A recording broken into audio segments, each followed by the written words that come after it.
Someone once said to me, listen to your gut, says a voice in your head. So it's kind of funny, but also for me personally, bringing those two facets in together are absolutely crucial. That's the human existence. And I think, and there's no point using just one of those tools, like just using the logical and the intellectual, or just going by gut feelings. Who knows where you could end up. I think marrying the two together are vital. Welcome to episode 116 of Be The Drop, a weekly podcast that helps you tell your story better by sharing stories from a wide range of successful business people. I'm Amelia Veal, Director at Narrative Marketing and firm believer in the superpower of storytelling. Embracing positive risk is not only liberating, it can also deliver positive gains or benefits to your business in areas you may normally avoid due to the risk of potential failure. Vanessa Jones is an expert copywriter who helps others to listen to their unconscious mind, helping them to successfully navigate the marketing world by teaching them to listen to their gut feelings. A freelance copywriter, Vanessa has also studied positive psychology, philosophy, and she is a qualified yoga teacher. Vanessa believes in the connection between mind and soul and has used her writing to effectively communicate between her unconscious mind and her conscious self. Skills she teaches in her new book, 30 Days to Conscious Success. In today's episode of Be The Drop, Vanessa tells us her story about taking positive risks to fulfill her lifelong dreams in creative writing, and the methods she has used to overcome challenges of small business. Vanessa also discusses how she has integrated her writing skills into her life philosophy and how to remain open to new opportunities. This is Vanessa's version of Be The Drop.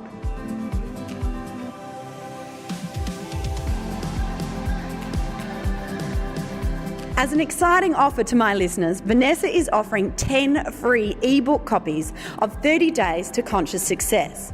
The book provides a 30-day program to flood your marketing plan with easy-to-implement creative ideas that will heighten the reach of your business or services.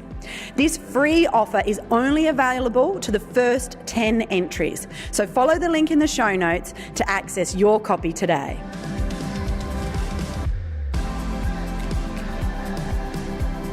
Vanessa, thank you so much for joining me of our next episode of Be The Drop. You're so welcome. I'm very excited to hear all about Jones the writer, but to get us started, you've got your items of significance, and that explains a little bit about you, what you do and your community and how it all comes together.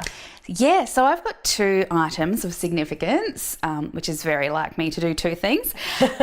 Firstly, very cliche, very obvious, I've brought a pen because I'm a writer. And this is a tool that connects me to others and to my work from my subconscious to the page. So that's very obviously significant for me. My second item is I'm actually wearing a necklace which has yes engraved on it. And that is symbolic to me because it's very much about taking opportunities as they come up and saying yes to positive risks. Oh, fantastic. That's great. Well, thank you so much for sharing that and introducing us to Vanessa Jones. So I want to dive a little bit deeper though and tell me about what it is that you do as Jones the writer. So essentially my core business is copywriting services. So I freelance full-time within my business. I have a range of clients. I offer a few other marketing services as well.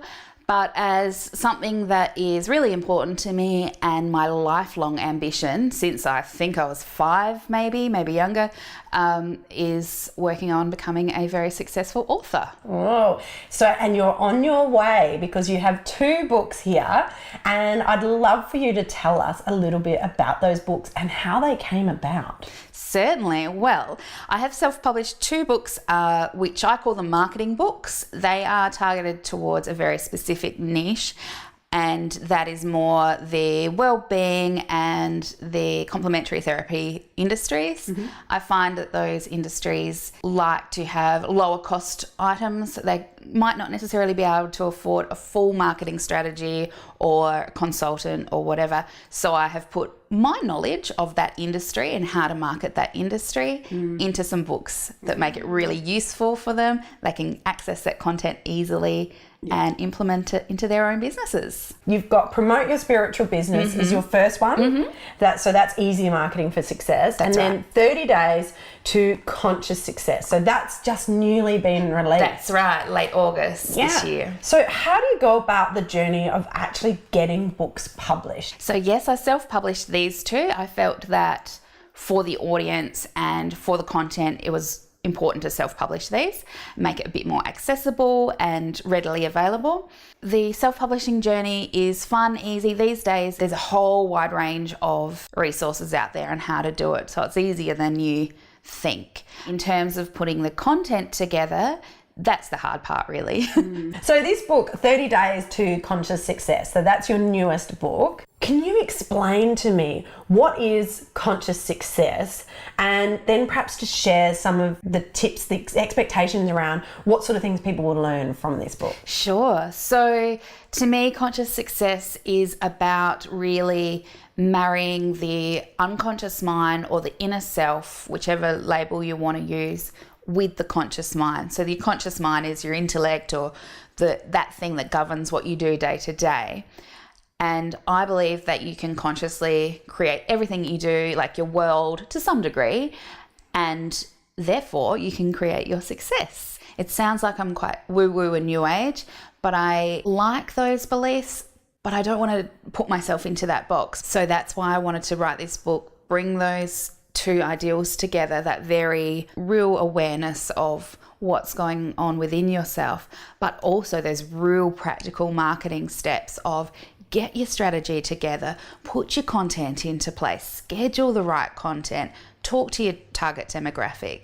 So there's that beautiful balance of practical and a bit more esoteric. Fantastic. So what is one example of, if you've got 30 days, what are some of the key things that people might need to do on that path to conscious success? The way I've planned it is the 30 days, each day has at least one activity, some are bonus activities for that day, to really firstly get you in touch with your inner self or your unconscious mind, but also have a practical marketing step. So I'm pretty big on ritual or taking the time to go silent and go within.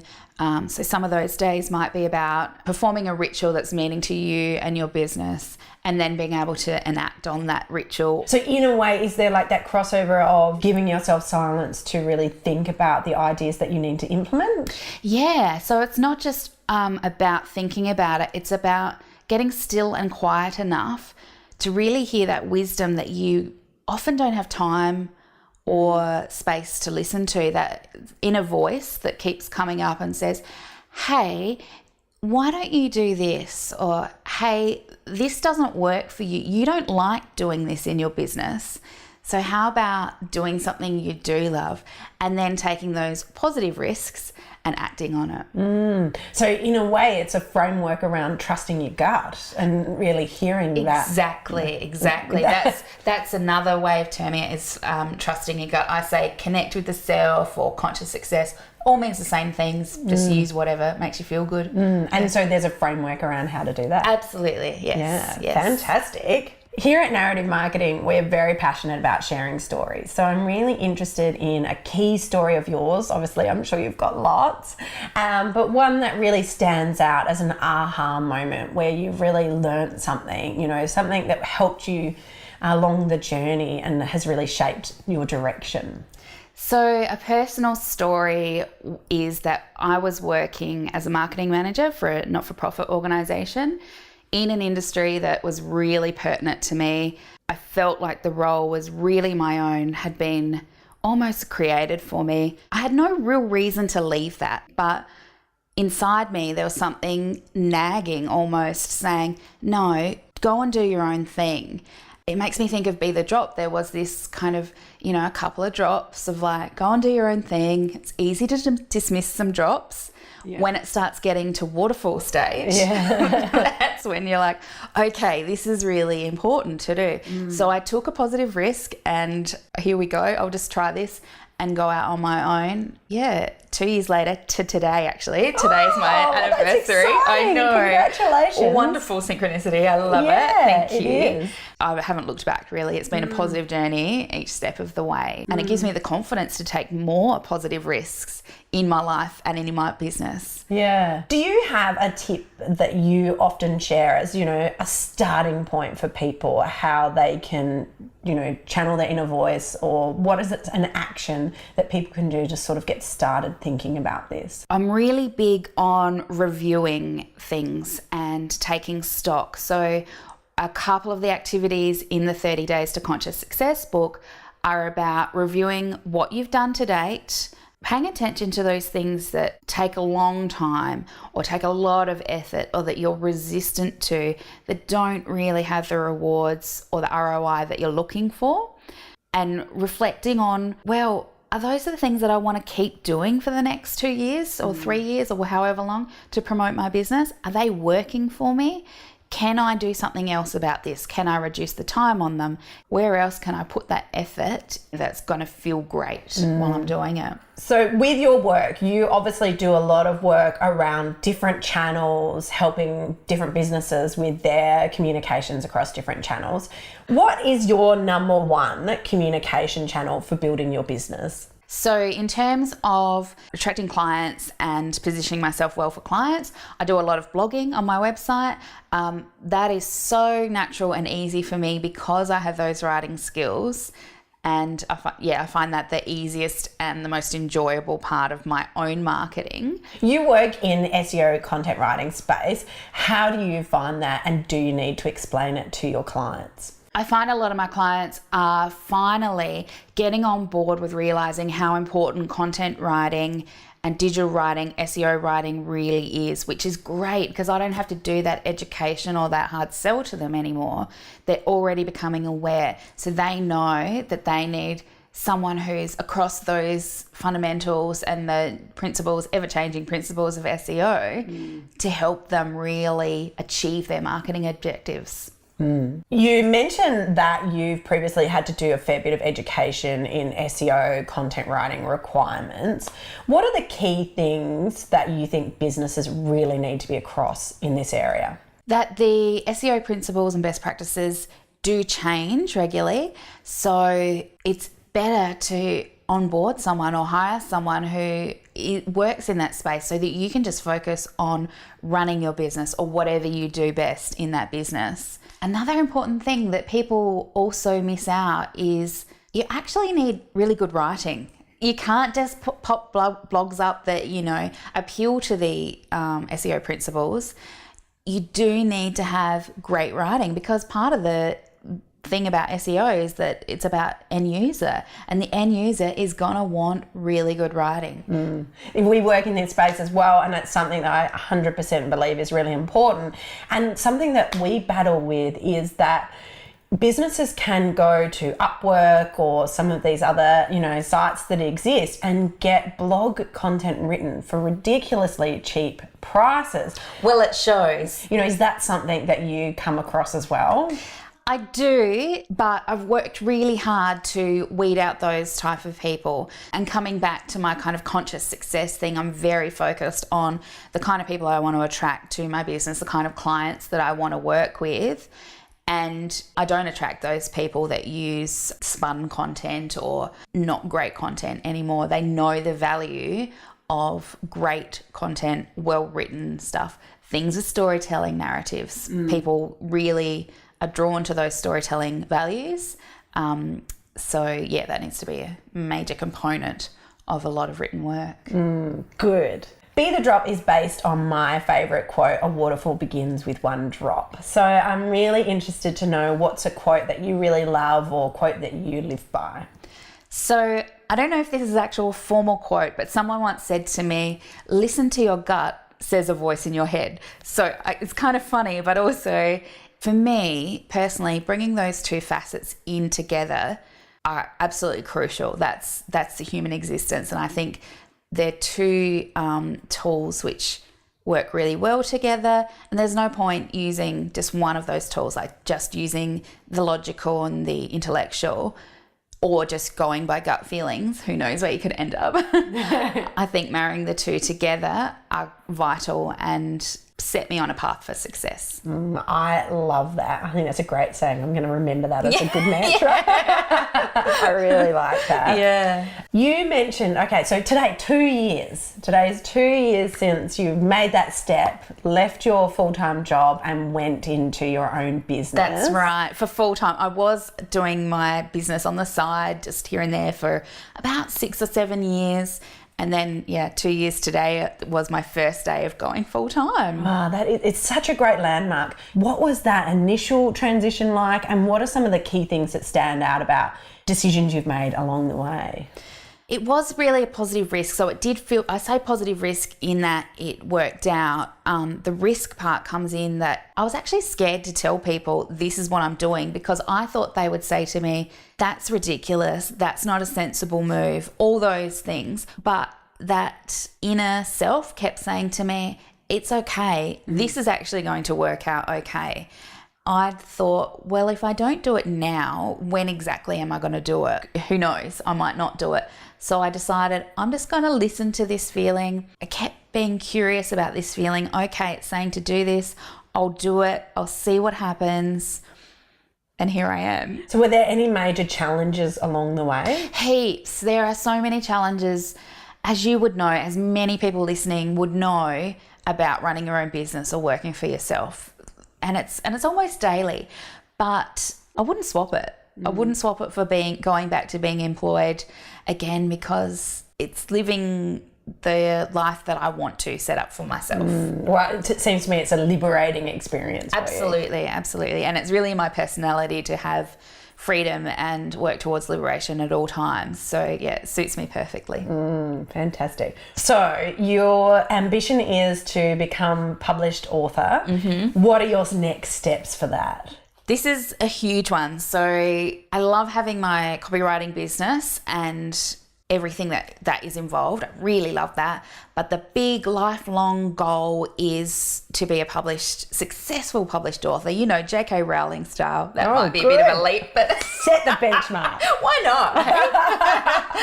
not? And so the real inner nag, as I call it, or that waterfall that's inside me, wants me to do creative writing and put out novels, and that's what I really feel excited about. My next step is I have written a novel that's just being sent out to traditional publishers, and I'm going to work on getting the right one and making that all happen. But in the meantime, I've just got to keep writing. So I've got plenty of books started. I've just got to finish them, keep plodding along with that, and refining my skills in my business, which are helpful for when I become that very successful published author. Oh, I love it. Well, I will look forward to following that journey, and I'll be getting a signed copy. Absolutely. Oh, good. And I think what's really great is that you've articulated this goal. You know, you're there, this is my goal, and you're owning, this is where I want to go. I'm very clear on it. I couldn't be more clear. And that's, again, something that has taken time and effort to get that real clarity and clearly defined goal. And once you kind of learn that skill about getting clarity on something, you can apply it to other areas. Like you can apply it to business and you can apply it to your marketing. What do I want out of this marketing? What's my objective? Get really, really clear on that. However long it takes, once it's clear, everything else just falls into place. Yeah, it's interesting. Matthew McCullough, who's an incredible, he has written books as well, but AI, business manager, just an incredible guy all around. One of the key things he talks about is clarity. Yes. And the importance of clarity and goal setting, Yes. So his book, Life in 30 Seconds, is really around making sure you set your goals, because you don't have that much time, so you need to be clear and go for them. Wonderful. I love that. Yeah, really good. Thank you so much for joining me on Be The Drop. I've loved hearing your hints and tips and about your journey. In conclusion though, can you share with me Vanessa's Be The Drop tip? And so that's your top tip for communication and community building. Thanks. It's been a real pleasure being here, so I appreciate it. So my top tip is set yourself up for success. Think long term. Do all those things, those practical activities, whether it be in your marketing, your business, or in your health and well-being space, or, it might just be as simple as taking Sunday to meal prep, or whatever makes sense for you to really set yourself up for success so you can say yes to those opportunities. Oh, brilliant advice. Thank you so much. You're welcome. Thanks. Thanks for joining me for another episode of Be the Drop. Don't forget to subscribe in order to ensure you never miss out on one of our weekly episodes. Be the Drop is produced by Narrative Marketing, where we believe that stories connect individuals and that powerful storytelling can positively impact the world. To unleash your storytelling superpower, visit narrativemarketing.com.au or check out our social links in the show notes. To contact me directly with any specific comments you have, you can email me via amelia@narrativemarketing.com.au. And don't forget that whilst a task or challenge may seem overwhelming, a waterfall begins with one drop, and look what comes from that.